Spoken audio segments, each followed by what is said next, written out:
Fala, gurus! Hoje o tópico do programa Na Lupa é o sétimo controle do CIS, ou CIS-7, que trata as medidas de gestão de contínua de vulnerabilidade. Para você que caiu aqui de paraquedas, meu nome é Eduardo Poggi, criador do canal Guru de Riscos, que busca trazer conhecimento de qualidade sobre gestão de riscos. Esse vídeo é sobre controles do CIS para risco cibernético. Quando se trata de segurança cibernética, a gestão contínua de vulnerabilidade é uma das tecnologias mais antigas que ainda desempenha um papel crítico na proteção de ativos tecnológicos. Portanto, relaxa, fica confortável e fica até o final também para entender a importância e as medidas de segurança do CIS para gestão contínua de vulnerabilidade. Aproveita, se inscreve, vem comigo!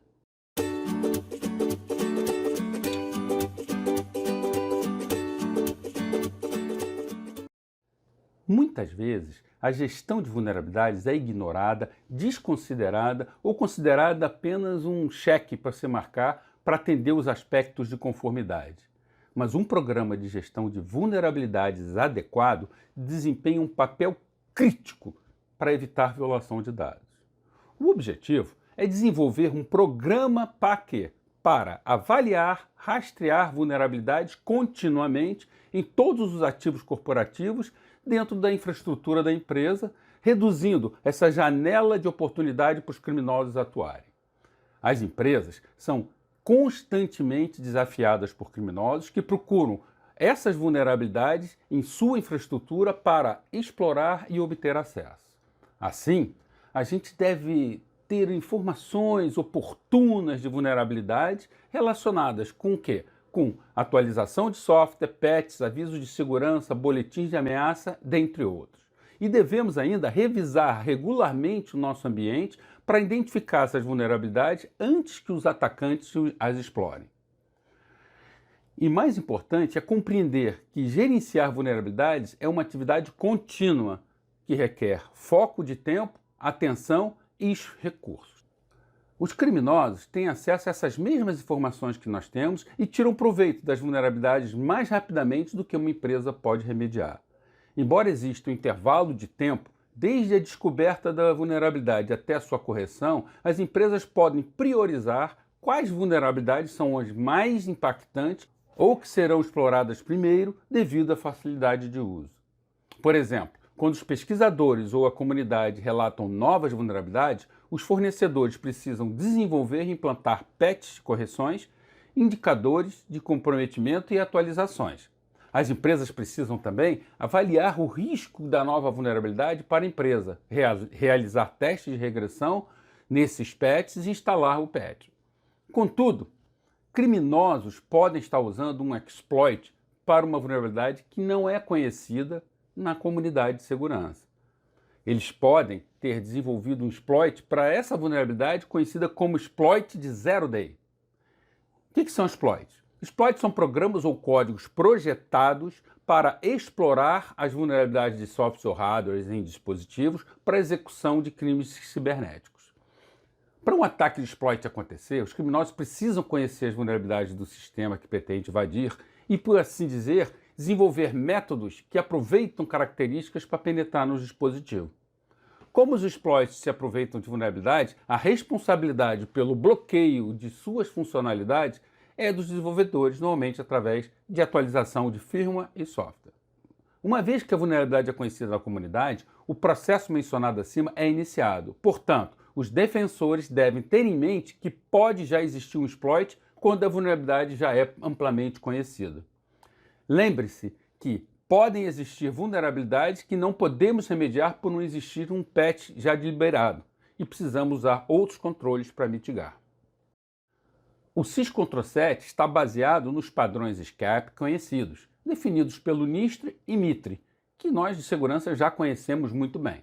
A maior vantagem do Control7, dos controles do 7 do CIS, é que, se uma vulnerabilidade for corrigida, ela não poderá ser explorada. É por isso que o processo é crítico e se torna um ciclo contínuo. De quê? De descobrir vulnerabilidades, ou seja, monitorar os fabricantes, descobrir essas vulnerabilidades. 2, priorizar as vulnerabilidades que serão tratadas, ou seja, totais scores de risco. 3. Resolver as vulnerabilidades, a atualização do sistema operacional e aplicativos e firma. E 4. Repetir tudo isso constantemente. Esse controle também serve para orientar o que a gestão de vulnerabilidades não é, ou seja, ela não deve ser um processo apenas de resposta para uma vulnerabilidade zero day. Ela tem que ser muito pelo contrário. Esse controle do SIS está focado na ação contínua de redução de risco em seu ambiente, algo que muitas organizações geralmente esquecem. Procedimentos e ferramentas. Muitas ferramentas de varredura de vulnerabilidades estão disponíveis para avaliar a configuração e segurança dos ativos corporativos. Para ajudar a padronizar as definições de vulnerabilidades descobertas em uma empresa, é preferível usar ferramentas de varredura de vulnerabilidades que adotam o padrão SCAP definido pelo NIST. O MITRE, mencionado anteriormente, explica como as vulnerabilidades são usadas nos diversos métodos de ataque. O Security Content Automation Protocol, ou SCAP, ou um protocolo de automação de conteúdo de segurança, é um conjunto de especificações para troca de conteúdo de automação de segurança usado para avaliar a conformidade da configuração e detectar a presença de versões vulneráveis de software. As especificações SCAP podem ser usadas por várias ferramentas para realizar uma determinada avaliação descrita pelo seu conteúdo. São as seguintes especificações: o Common Platform Enumeration, Common Configuration Enumeration, Common Vulnerabilities and Exposure, Common Vulnerability Score System e Open Vulnerability and Assessment Language e Extensible Configuration Checklist Description Form. Todos esses padrões estão focados em controles, vulnerabilidades, tipos de ativos e por aí vai. Sobre o SCAP, eu anexei na descrição do vídeo os links para acessar e visualizar o padrão SCAP, e no MITRE também eu botei alguns padrões, tá bom? Vamos em frente. A frequência das atividades de varredura deve aumentar à medida em que a diversidade dos ativos aumenta, levando em conta os ciclos de patch variáveis de cada fornecedor. Ferramentas avançadas de varredura podem ser configuradas com credenciais de usuário para autenticação em ativos corporativos e para realizar avaliações mais abrangentes, mais profundas. São as famosas avaliações autenticadas e permitem buscar mais informações do alvo a ser verificado, como informação do sistema operacional, versões de aplicações instaladas e dentre outros. Além das ferramentas de varredura que verificam vulnerabilidades e configurações incorretas na rede, várias ferramentas gratuitas e comerciais podem avaliar as configurações gerais e de segurança. Eu vou citar aqui dois exemplos, duas ferramentas pagas, por exemplo, o Qualys e o Nessus, e uma ferramenta gratuita, que é o OpenVise. Eu vou colocar o link na descrição também para vocês poderem acessar. Os scanners de vulnerabilidade podem estar associados aos sistemas de ticket da sua empresa, tá? Para quê? Para que a gente possa monitorar o acompanhamento de tratamento de cada vulnerabilidade, monitorando a sua execução. Algumas empresas usam informações de monitoramento em reuniões de comitê de segurança de TI e reúnem líderes de TI e de negócios para priorizar os esforços de remediação com base no impacto do negócio. É recomendado utilizar o CVSS, que define o score de criticidade para cada vulnerabilidade encontrada, orientando, dando um feedback ou uma direção do que deve ser feito primeiro. Por exemplo, o exemplo de um novo exploit ou a nova inteligência relacionada à exploração de vulnerabilidade deve mudar a prioridade pela qual a vulnerabilidade deve ser considerada para correção, refletido no CVSS. Então o CVSS te dá um nível de risco a partir de um score definido nesse padrão SCAP para que você possa priorizar o tratamento das suas vulnerabilidades. Então vamos às medidas de segurança do SIS-7 sem mais delongas. Existem sete medidas de segurança, normalmente elas são ordenadas crescentemente do IG1 para o IG3. Ou seja, ele tem 4 no IG1 e 3 no IG2. Percebam que como o SIS-7 é crítico, até empresas médias devem adotar também as mesmas orientações sugeridas para empresas maiores. Ou seja, nós só temos controles adicionais até o IG2. Lembrando que o nível superior, ou IG3, incorpora as medidas dos níveis anteriores. Elas estão referenciadas nas 5 funções do NIST Cyber Security Framework, ou seja, identificar, proteger, detectar, responder e recuperar. Vejam que são 2 no identificar, 3 no proteger e 2 não responder. Então vamos a ela. Estabeleça e mantenha um processo documentado de gestão de vulnerabilidade para ativos corporativos, ou seja, revise e atualize a documentação anualmente ou quando ocorrerem mudanças significativas na sua empresa que possam afetar essa medida. A função de segurança do NIST Cybersecurity Framework é proteger. Então, estabeleça um processo com o detalhamento necessário do início ao fim, com relevância ao conceito de um processo cíclico. A gestão de vulnerabilidade não é um processo único, nem é um processo para definir e esquecer, mas sim um processo perene e contínuo.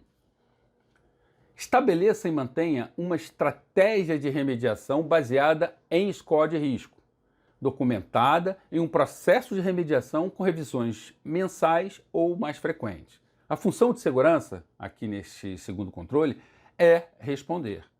O processo de correção é um subconjunto do processo de gestão de vulnerabilidade, com foco em como você vai corrigir as vulnerabilidades descobertas. É fundamental criar e adotar um sistema de priorização que funcione para a sua empresa e considere os dados externos que possam influenciar a sua exposição ao risco. Execute as atualizações do sistema operacional em ativos corporativos por meio da gestão automatizada de patch mensalmente ou com mais frequência. A função de segurança associada a essa proteção, essa medida de proteção, é proteger. É importante que a gente entenda que a gestão de patch também é um subconjunto da gestão de vulnerabilidade. Muitas vezes, esses processos são considerados os mesmos, mas não são. A gestão de patch é sobre implantação de patch que pode ou não resolver vulnerabilidades. A gestão de vulnerabilidade é resolver as vulnerabilidades e reduzir o seu risco em geral. Os patches de segurança geralmente exigem, configuração pós-patch, algo que o software de gestão de patch geralmente não faz e a gestão contínua de vulnerabilidade identificará como configurações perdidas. Execute atualizações de aplicativos em ativos corporativos por meio de gestão automatizada de patch, mensalmente ou com mais frequência. A função de segurança é proteger. Essa medida deve ser considerada com a medida anterior, com a observação de que a superfície de ataque ou quantidade de ativos fornecida por seus aplicativos geralmente é muito mais extensa do que a superfície de ataque do sistema operacional, devido a um grande número de aplicativos instalados em alguns sistemas.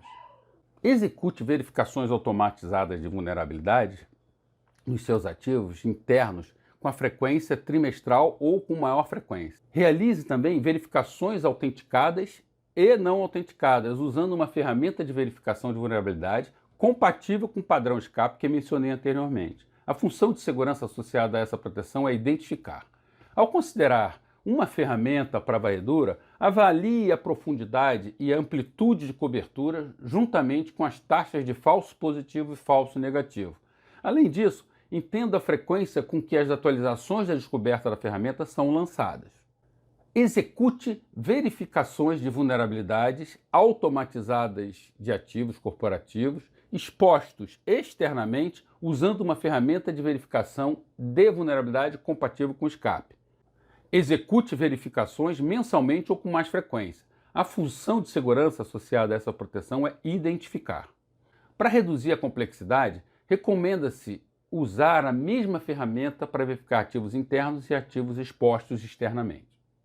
Corrija as vulnerabilidades detectadas no software por meio de processos e ferramentas com a frequência mensal ou com maior frequência, com base no processo de correção. A função de segurança associada a essa proteção é responder. A correção é um aspecto fundamental deste processo. A correção é, em última análise, o que reduz efetivamente o risco, seja por meio de patch ou por outros meios. Se você não corrigir ou não priorizar adequadamente, você colocará todo o seu sistema em risco.